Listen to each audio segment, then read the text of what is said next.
Good morning, everyone. Hey, Happy Monday. is it Monday? It's Monday. Yeah, we had a nice weekend. I wish you'd Um, told me. we Yeah, we did. We had a good had a weekend. great weekend and yeah, spending time with mom and It doing went by life. fast. It It was a went by. working weekend for the most part for me, and but it feels good. I got Yeah. quite a bit of stuff turned around and That's like the life of the business owner, entrepreneur. Yeah. entrepreneur. I was having a conversation with Amanda Sanchez too about that, and our friend Anna Maria Beck, who handles a lot of our social hmm and marketing. She's like work, work, work. So hmm yeah, that's just kind of what you do. Nature of it. It is the Yeah, nature it's of it. part of self-employment. I Yeah, mean, we're always working to try to position ourselves, obviously, to balance that better, but it's an yeah. ongoing struggle. So yeah, just greetings this morning from again Guyman, Oklahoma. This time we're Happy in Monday, the Shelley. office slash spare bedroom, which is so you got pictures of grandkids in the background Yeah, there. So yeah.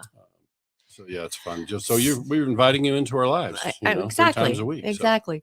The only thing we're going to really talk about that's coming up is that we have it confirmed on the 27th of February. Both Brent Carmichael and Mark Burkholder are going to be joining the show, the morning show, mhm. to talk about relevant things. Yeah, for sure. We'll definitely be talking about, we're going to talk Uh, about that whole enterprise value thing. I yeah. mean, that's obviously Mark Burkholder, for those who don't know him, is Hmm. a specialist with Peachtree Planning and Yeah. does a lot of work with succession planning and exit planning. And so, yeah, we'll have a good conversation that day. And stay tuned in February. I've got several invitations out. We're in discussions with a number of speakers that we want to bring. So, yeah, ton of great stuff Yeah. and smart Yeah. people, Oh, that we're bringing to the well, microphone. yeah, it's always good to have smart people. Yeah, yeah. Yeah.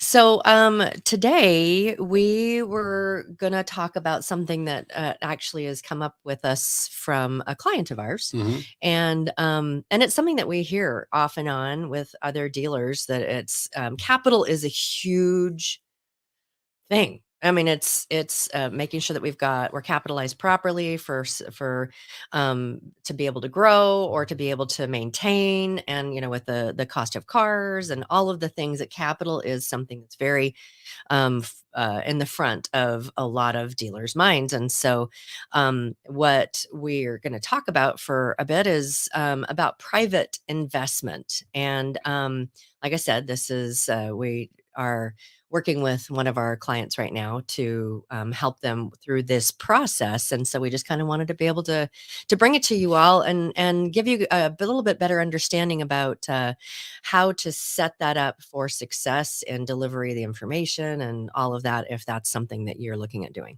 Yeah, because I view it as a tremendous opportunity. Excuse me. I put in the remarks for the broadcast that I view it as a real positive. Like Hmm. I think it's a really great thing when we can involve private investors when it is structured right. I mean, we Yeah. got to make sure that especially when we're talking friends and family, which is really what we're talking about today, was, when we're doing friends and family investment, obviously we got to make sure that everything is really well structured and Hmm. can be a win for everybody. And so that's kind of what and we've seen it like over the years. I've been in meetings with Hmm. would be lenders and banks. I've been in conversations with private investors. Sometimes they're just investors that are acquaintances. Sometimes It's they're family. friends or family. Hmm. And I think it's wonderful, especially for early stage dealers. Obviously, you and I work with a lot of people who are new to the business, and so Hmm. in that early stage, it's challenging. Money for early stage is pricey, and so to Hmm. be able to go Or find, non-existent yeah, in some sometimes, cases. Yeah. sometimes. I mean, most can find some sort of funding against a contract, but it's a little bit limiting. I mean, you kind of have your hands tied in a way. Some of them are going to require that they collect the payments and so on.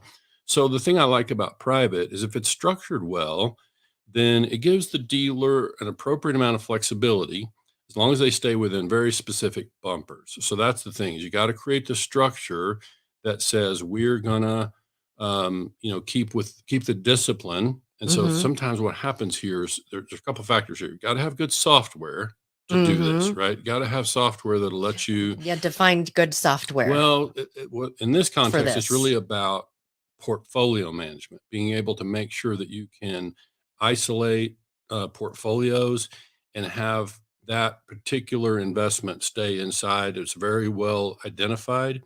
So sometimes, the entire S- portfolio is with a mhm. private investor, but it could be that dealer has already 50 contracts and now they're bringing in a private investor to do the next 100 contracts. Okay, so what does that mean in a software in a DMS?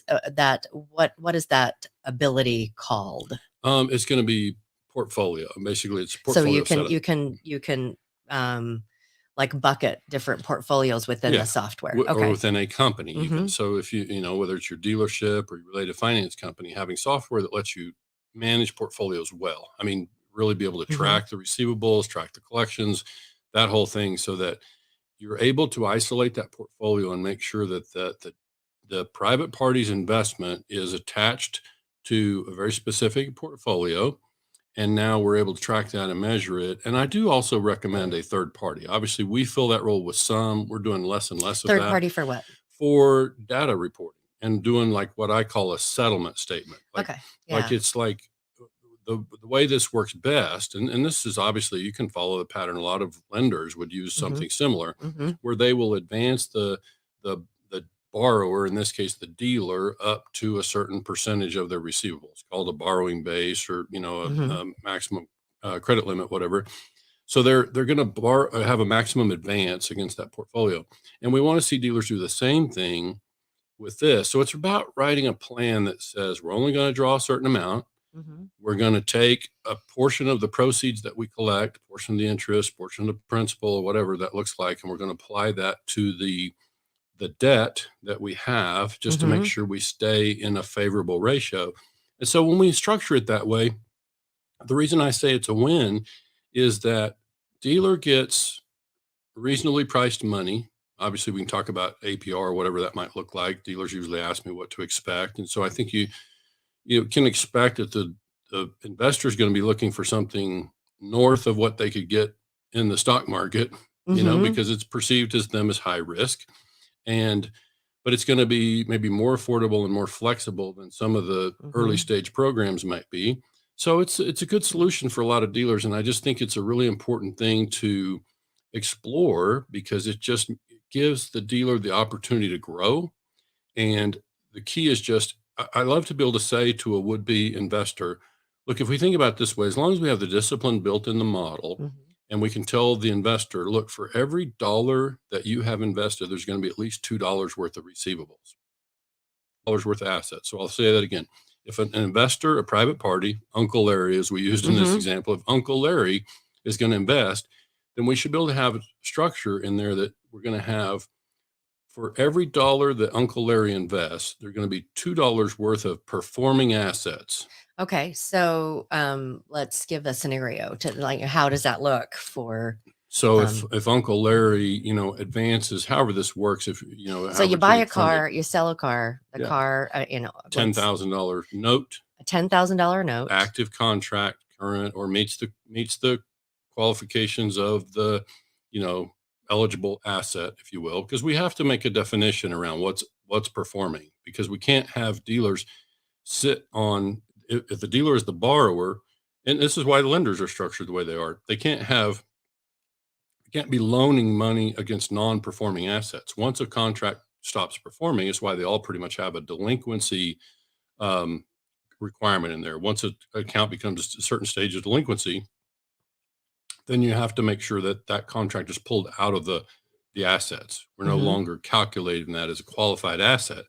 So again, these are things that can be written in an understanding, so that this would-be private investor can participate. Now, they probably want some third party. Like if I were Uncle Larry Mhm. and I was the one making the investment, and this is obviously based on many years of experience, but I would say I'm going to insist that we have a third party validate the numbers, verify that these contracts are performing, and Mhm. that my investment is still in that favorable ratio in terms of how much I how Uh-huh. much I have outstanding, or uh, loaned out, Mhm. relative to the performing So let me assets. ask you, when you talk about third party, is that like it's not going to be a bookkeeper, it's an accountant of some It kind. could be a bookkeeper, Could as be a long as the bookkeeper? bookkeeper Okay. understands the process. It could be a data person. It's really just spreadsheet work, right? Okay. So it's really about having somebody who's not influenced by the dealership. They don't work in the dealership, Mhm.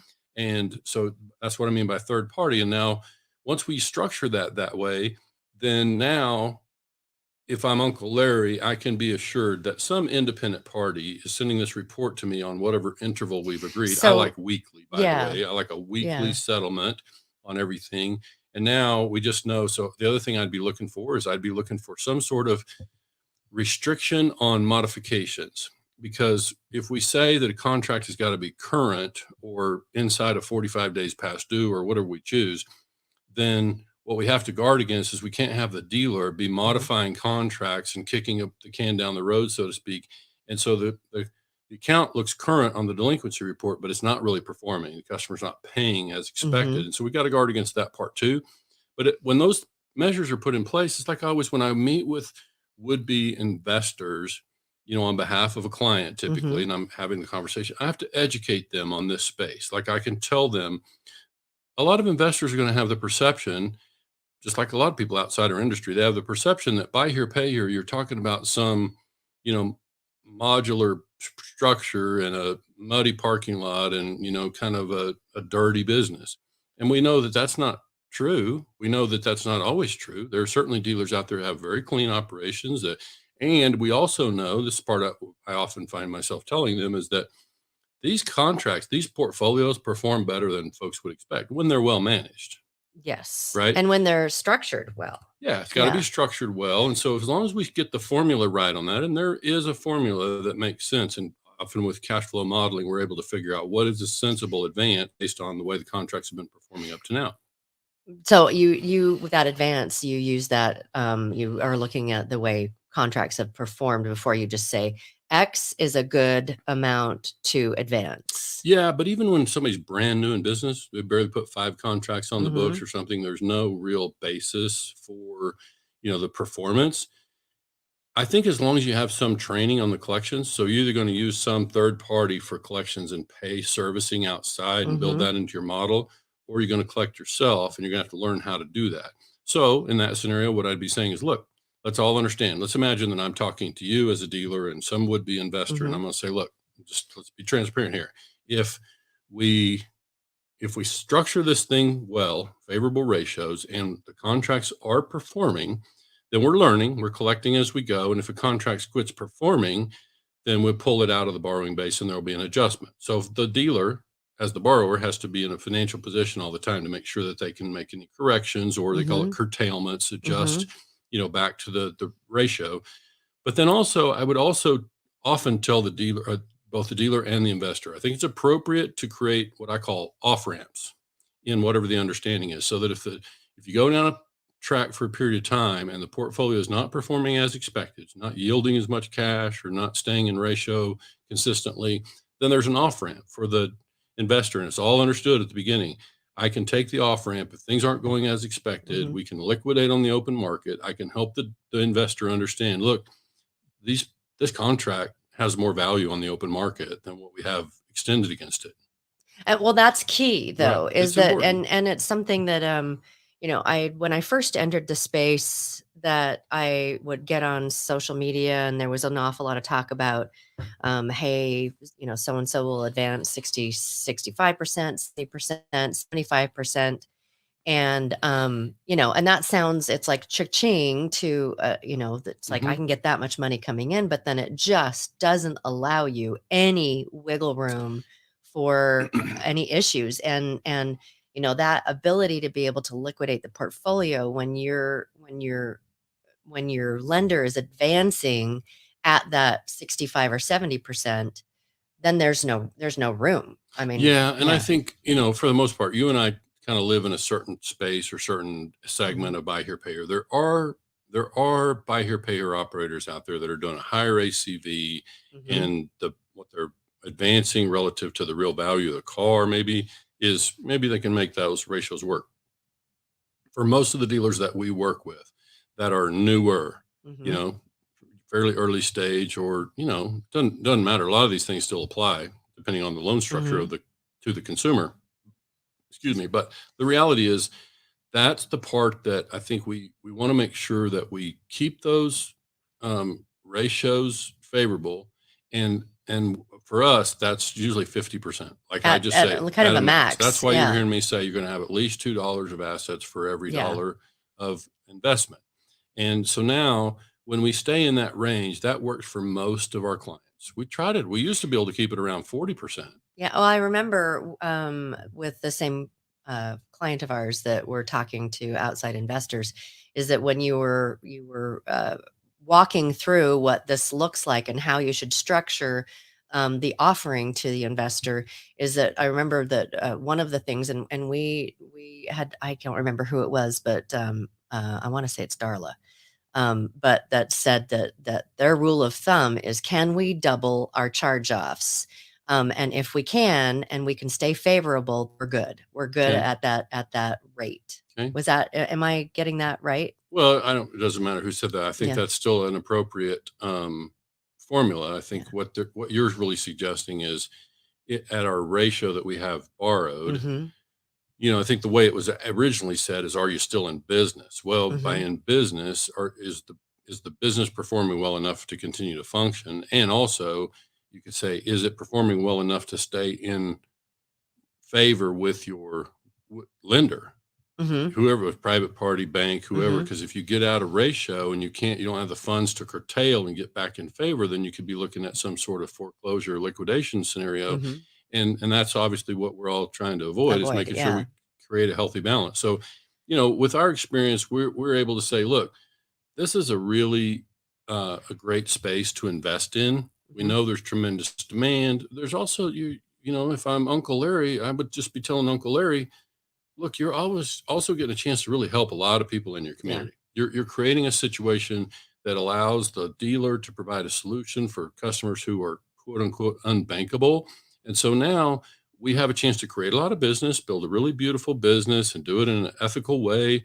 And so we're making money, we're helping people, and so it's a Mm-hmm. really nice structure, because the consumer can benefit, the dealer can benefit, the investor makes some money, and so it can be a really nice setup, and that's why we like it. We just think when it's structured well, and we put in those things I talked about, right kind of ratios, make sure we're verifying that we're not amending a lot of contracts and rewriting, and those things will show up in the performance report. So that's why we're often involved, as we track the portfolio performance and help verify for both the dealer and the investor Mm-hmm. that everything's performing well. And of course, as coaches, we're often helping the dealer. If the performance is starting to falter, we can Mm-hmm. often Coach help them them, through yeah, that. coach them through that. Mm-hmm. But yeah, that's why we like it. It's an interesting space. We know from our conversations with some of the valuation people out there that we know that, this space doesn't make a lot of sense for, and really we're talking more acquisitions than loans, but buy here, pay here is not a very good place for a lot of private equity,